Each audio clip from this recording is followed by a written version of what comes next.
Хаал дүүргийн 3 дугаар хороонд байрлах дунд голын явган хүний гүүрээр өдөрт 300 гаруй иргэн зорчдог. За шилтэнд ороод 40 гаруй жил болж байгаа энэ гүүрний модон салж том нүхнүүд үүссэн байна. За үүний улмаас хараагүй иргэд зорчихдоо унаж бэртэх тохиолдол түгээмэл гардаг. За тухайлбал өнгөрсөн онд энэ гүүрний эвдэрлийн улмаас 14 хүн унаж бэртсэн байна. Бид бүхэн дунд голын явган хүний гүүр буюу иргэдийн хил занснаар хараагуйчдын гүүрэн дээр ирсэн байна. За энэгээр өдөрт бол 300 гаруй хараагүй иргэд зорчдог. Тэгвэл яг энэ гүүрний эвдэрлээс үдэнд тэдэнд ямар бэрхшээлтэй зүйл тулгардгийг яг өөрсдийн биеэр мэдрэхээр ирсэн байна.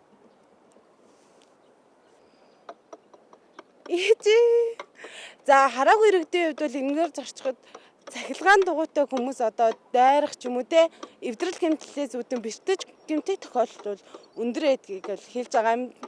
Гэтэ ийм амар юм яг бүх зүйл харахгүй болохоор амар эрсдэлтэй амар өндөр байд юм байна. Яг эвдрэл гэмтэл нь ийм ямар ч юм нөгөө тэгш хэв биш учраас яг ийм нэг амар айх мэдрэмж авд юм байна. Йоо, энэ хэсэг дээр яг юм доош орсон. Энд юу? Яа, ямар амар юм бэ?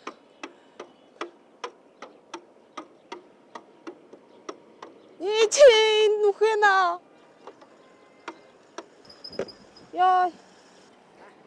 За би бол сая үл яг нэг 50 м хүрэхгүй газарт яг нүдний хаалт зүгээд яг хараагүйчүүдийн таягийг бариад ингээд зорчиж үзэхэд бол яг юм замын эвдрэл гэмтэл нь бол гинт ингэж огцом доош орох ч юм уу иймэрхүү тохиолдол илбэг байна. Энэ хадаас мадаасууд нь бүгд ил гарсан байгаа.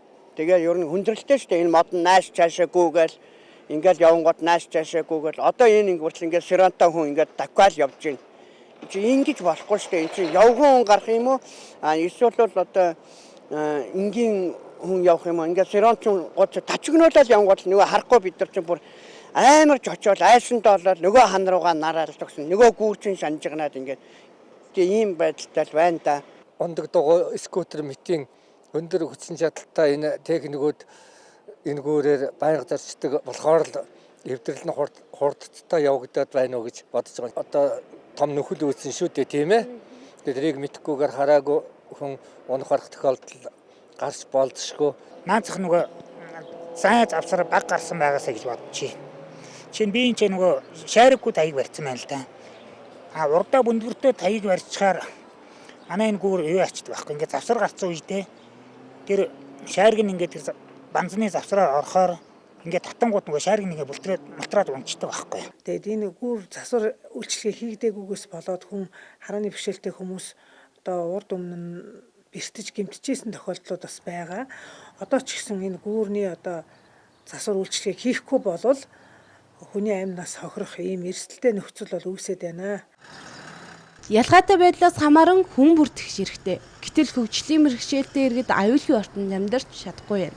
Үүний нэг тод жишээ нь энэ гүүр. Нийслэлээс жил бүр явган хүний замыг шинжилдэгч хараагүй иргэдийн өдөр бүр зорчдог энэ гүүр засвар хийгдээгүй 3 дахь жилтэйгээ золгож байна. Мөн гүүрэн дээгүүр явган зорчигдоос гадна сураа мопедтэй хүмүүс зорчсноор гүүрний эвдэрлийн гол шалтгаан болдог байна. Дунд голын гүүр баригдаад 40 гаруй жилийн хугацаанд тоотой засвар хийгдсэн. Иймээс Монголын хараагуйчдын үндэсний холбооноос дүүрэгтээ удаатаараа засварлуулах хүсэлт гаргасан ч шийдтэй хариу өгөөгүй байна. Бид засварын ажлын талаар хаал дүүргээс тодруулахад энэ жилдээ засварын ажил хийгдэнэ. Гэвч хуралтай байгаа учраас яриа өгөх боломжгүй гэдэг тайлбарыг өглөө. Харааны бэрхшээлтэй иргэд ганхаж эвдэрсэн гүүрээр зорчиж байгаа нь хөгжлийн бэрхшээлтэй иргэдийн ирэх үл хайхрагч байгаагийн тод жишээ болж байна.